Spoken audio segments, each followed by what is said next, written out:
Okay, so now let's see the importance of economics. So in economics, what is the importance of economics? Economics में क्या है importance economics का? ठीक है. So in a modern world, almost all goods of human needs have become economic goods owing to increasing use and scarcity, and thus all activities of human beings are increasingly becoming economic activities.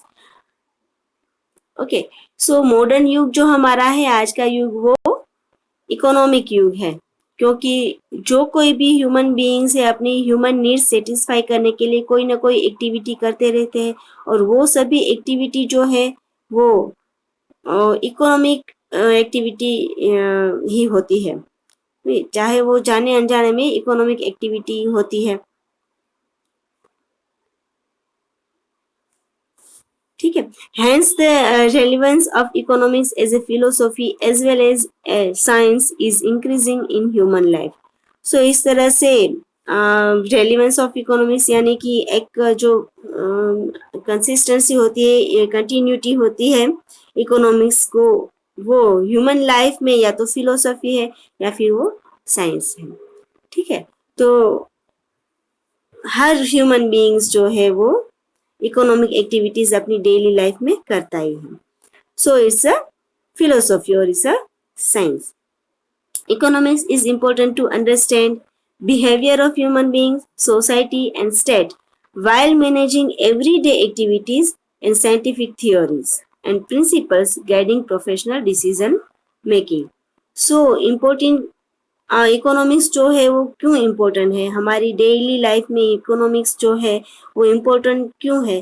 क्योंकि जो हम daily activities करते हैं उसमें scientific theories हो, चाहे principles हो, चाहे वो कोई भी प्रोफेशंस में जो गाइड करते हो, जो भी प्रिंसिपल्स हो, वो सभी को जब भी हम अपनी डेली एक्टिविटीज अपने डेली लाइफ में मैनेज करते हैं, तब इकोनॉमिक्स जो है वो हमारे ह्यूमन बीइंग्स के बिहेवियर को समझता है.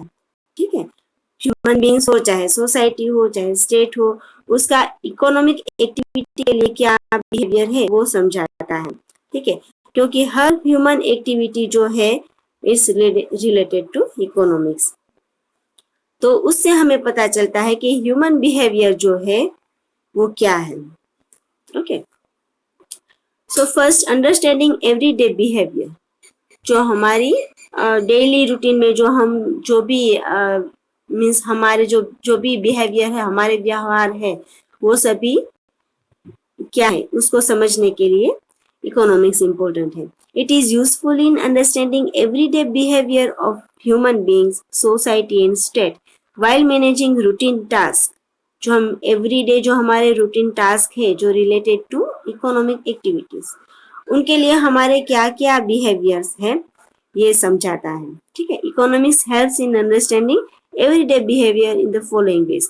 एवरीडे बिहेवियर मीन्स कि हम किस तरह से, ये यहाँ पे टू वेज दिए हैं जिसके थ्रू हमें हमारे डेली व्यवहार जो है, डेली बिहेवियर जो है वो हम समझ सकते हैं. So first, understanding international events. ठीक है. इंटरनेशनल इवेंट्स जो है वो हर दिन उसमें चेंजेस आते ही रहते हैं. तो वो क्यों आते हैं, कैसे आते हैं, किस तरह से आते हैं, उसको समझने के लिए इकोनॉमिक्स जानना बहुत ही ज़्यादा ज़रूरी है. So some international events affect lives of people in several countries like USA, Russia, China, etc. ठीक है. कोई भी कंट्री में अगर इंटरनेशनल लेवल पर कोई भी इंफॉर्मेशन हो, कोई भी इवेंट्स हो, तो लोगों की लाइफ को अफेक्ट करता ही है. ठीक है. मीन्स कौन से ऐसे हर कंट्री की कंपैरिजन उसमें होती है. मीन्स यूएसए हो, चाहे रशिया, चाइना, हर कंट्री में हर पीपल जो है वो एक दूसरे के साथ, एक दूसरे कंट्री के साथ कंपैरिजन करते ही है. और उसके जहाँ पे भी जो चेंजेस आते हैं ह्यूमन एक्टिविटी में, इकोनॉमिक एक्टिविटी में, उसकी इफेक्ट जो है वो हर कंट्री पर होती है. Okay, so people try to understand the impact of rise in price of crude oil in international market on their own cost of living. So इस हमें चलता है जैसे कि फॉर एग्जांपल कोई कोई भी क्रूड ऑयल जो है उसकी प्राइस में अगर इंक्रीज हो, उसमें कुछ भी राइज अप हो, तो उसकी इम्पेक्ट जो है वो हर कंट्री पर, हर लोगों पर होती ही है। ठीक है, तो इसलिए लोगों को पता चल सकता है इकोनॉमिक्स थ्रू कि कहाँ पे कितनी इम्प्रूवमेंट हुई है, किसमें क्या प्राइस, क्रूड ऑयल जो है वो उसमें क्या उसकी प्राइस में क्या क्या चेंजेस होते रहते हैं, बढ़ती है या कम होती है।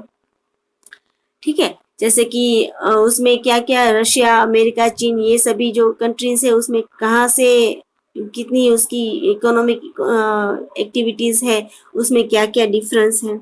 ठीक है, people also try to understand while some countries are more developed and other are less developed. लोग जो है वो ये भी ट्राई करते हैं समझने की कि कौन से कंट्री जो है वो मोर डेवलप्ड है और कौन कौन से कंट्री जो है वो डेवलप्ड है, ठीक है, लेस डेवलप्ड है। सभी के बीच में कंपैरिजन क्या है, ये जो है वो हर लोग जो है वो कंपैरिजन जो है वो करते ही है। ठीक है, सो इसके लिए इम्पोर्टेंट है, बहुत ही ज्यादा इम्पोर्टेंट है कि इकोनॉमिक्स की पूरी जानकारी जो है हमें हो। Okay. Thus, in modern times, with increasing information available to public, owing to continuously improving technology, the scope of economics in everyday life is expanding. इसीलिए अगर ये सभी जो है मॉडर्न टाइम्स में ये जो टेक्नोलॉजी जो है वो कंटिन्यू इंक्रीज होती ही रही है, तो उसे कंटिन्यूअस जो हमारी एक टेक्नोलॉजी इंप्रूव होती रही, उसकी इंफॉर्मेशन जो हमें पूरी तरह से हो, पब्लिक को अवेलेबल हो। इसलिए कोई भी हमारी जो इंफॉर्मेशन है रिलेटेड टू इकोनॉमिक्स, वो हमारे लिए जानना बहुत ही ज़्यादा ज़रूरी है। ठीक है, तो इसलिए एक ही स्कोप है जो इकोनॉमिक्स है। ठीक है, तो हमारी एवरीडे लाइफ में हमें इकोनॉमिक्स की जो अंडरस्टैंडिंग है, इकोनॉमिक्स को की जो इंफॉर्मेशन है वो समझनी चाहिए। नाउ नेक्स्ट जो है वो अंडरस्टैंडिंग हिस्टोरिकल इवेंट्स। हमारे जो हिस्टोरिकल इवेंट्स हो गए हैं उसको भी समझना बहुत ही ज़्यादा ज़रूरी है, क्योंकि हमारी जो एंशिएंट टाइम में या फिर बहुत साल पहले जो हमारे यहाँ जो लोग ट्रेडिंग करने आए थे इंडिया में, तब हमारा क्या, हमारी वो सिचुएशन थी तब की और आज की क्या है, वो भी हमें जानना बहुत ही ज़्यादा ज़रूरी है। So knowledge of economics helps to understand historical events better. Economics helps to understand better the reasons behind wars, the entry of East India Company in India for trade in the resultant British Raj, India's revolt against goods made in England during British rule, labor movements, etc. तो हमें पता ही है कि किस तरह से east India company हमारे यहाँ आई, हमारे देश पर उन्होंने पूरी तरह से कंट्रोल किया, और जो भी वॉर्स हुए उनके पीछे क्या क्या उनके रीजंस थे वो जानना भी बहुत ही ज़्यादा ज़रूरी है। और ब्रिटिश राज क्यों हुआ, उससे ब्रिटिश राज हमारे कंट्री में कैसे आया, ये हमें इंफॉर्मेशन जो है वो मिल सकती है। सो इंडिया की जो इंग्लैंड में जो हमारा पूरा रॉ मटेरियल यहाँ से ले जाते थे और यहाँ पे इंग्लैंड में जो गुड्स प्रिपेयर करते थे पूरे, और यहाँ फिर वापस आकर वही गुड्स जो है वो हमें बहुत ही कॉस्टली, एक्सपेंसिव होता था, क्योंकि पूरे जो उस पर टैक्स भी बहुत ही ज़्यादा वो ले आउट करते थे। इसलिए ये सभी ब्रिटिश रूल के दौरान जो भी मूवमेंट्स हुई, हमारे लोगों को जो भी सहन करना पड़ा, इसकी जानकारी भी हम लोगों को होनी चाहिए। ठीक है, नाउ इकोनॉमिक इम्पोर्टेंस क्या है, ये हमने देखा। जो डेली बिहेवियर हमारा होता है उसमें जो भी इम्पोर्टेंस था वो देखा। Let's see about economic importance. ठीक है, so decision first is decision making by individual people from all walks of life, like households, lawyers, actors, singers, and others try to get maximum gains for the efforts which they make. कोई भी work हो, कोई भी जगह हो, चाहे वो घर हो, चाहे लॉयर्स हो, डॉक्टर हो, सिंगर हो, टीचर हो, वो अपने जो एक्टिविटी है उसमें किस तरह से बेनिफिट हो, ज़्यादा से ज़्यादा बेनिफिट, ज़्यादा से ज़्यादा मैक्सिमम गेन्स किस तरह से मिले, इसके एफर्ट्स करता है। ठीक है. They try to manage their time and resources and in an optimum manner to increase their gains. In a way they all indulge in economic decision making knowingly और अननोइंगली. इसलिए हर कोई जो हो, अपना प्रोफेशन हो चाहे हाउस होल्ड हो, अपने ऑप्टिमम गेन कितना मिलता है, मीन्स ज्यादा से ज्यादा बेस्ट जो है वो गेन्स कहाँ से मिलता है, इसके लिए वो बेस्ट एफर्ट्स भी करता है. इसलिए हर कोई जो इकोनॉमिक एक्टिविटी है वो जाने अनजाने में कोई भी इकोनॉमिक एक्टिविटी हम करते हैं, उसके लिए जो इकोनॉमिक डिसीजंस है वो हमें प्रॉपरली कैसे ले सकता है, इसके लिए हमें इकोनॉमिक्स की इंफॉर्मेशन होनी चाहिए. नेक्स्ट जो है वो understanding government policies. To understand various policies of a state like tax policy, wage policy, and so on, knowledge of economics is useful. People take decision according to the bank rates declared by the Reserve Bank of India. Repo rates and reserve repo rates guide decision making regarding savings and investment. इसलिए हमें tax पे करना होता है, tax policy जो होती है means veg policy, ठीक है, ये सभी पॉलिसीज के बारे में हमें गवर्नमेंट थ्रू पता चलता है और ये इकोनॉमिक्स के लिए बहुत ही ज़्यादा यूजफुल है. और रिजर्व बैंक क्या क्या रेट्स जो है वो डिक्लेयर करती है, इसकी जानकारी भी हमें मिलती है, ताकि वो repo rates, reverse repo rates क्या क्या है it's related to savings and investment, तो उसकी इंफॉर्मेशन जो है वो हमें मिल सकती है. रेपो रेट्स और रिवर्स रेपो रेट्स के बारे में हम नेक्स्ट चैप्टर में भी सीखेंगे. ठीक है. So now next point is professional decision making. ठीक है, तो जो इम्पोर्टेंस है वो प्रोफेशनल में भी प्रोफेशनल फील्ड में भी कैसे यूजफुल है ये हम देखते हैं. Economics is useful in knowing scientific principles and theories which guide professional decision making. Economics जो है हमें साइंटिफिक प्रिंसिपल्स और थियोरीज जो है वो उसकी गाइडेंस जो है हमें मिलती है. So it's very useful to guide in professional decision making. Revenue and cost as well as demand and supply are concepts which are used in all types of economic activities. Revenue और cost जो है means income और हमारा जो cost खर्च होता है वो, उसके बारे में हमें जो उनके कॉन्सेप्ट जो है उसके रिलेटेड कॉन्सेप्ट जो है वो हमें इकोनॉमिक एक्टिविटीज में यूजफुल है. और सेम लाइक डिमांड और सप्लाई जो है उसके बारे में भी हमें डिसीजन करने में इजी हो रहता है.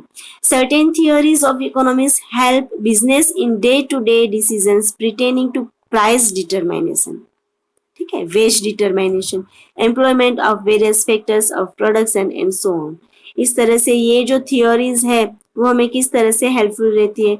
हमें कोई भी हमारी अगर कंपनी है तो प्राइस डिटरमिनेशन कैसे करनी है, ठीक है. वेज डिटरमिनेशन मीन सैलरी, जो वर्कर्स काम करते हैं उनको वेज कितना दे, डिटरमिनेशन यानी कि डिसाइड करना, ठीक है. तो वो कैसे करना है. Employment various factors of production, जो एम्प्लॉयमेंट जो वेरियस फैक्टर्स है प्रोडक्शन के उनमें कितना एम्प्लॉयमेंट रखें, ठीक है. और इस तरह से कंपनी के या फिर उनके रिलेटेड कोई भी नॉलेज हो हमें वो डिसीजन लेने में इजी रहता है, ठीक है. So economics provides knowledge regarding the impact of certain decisions.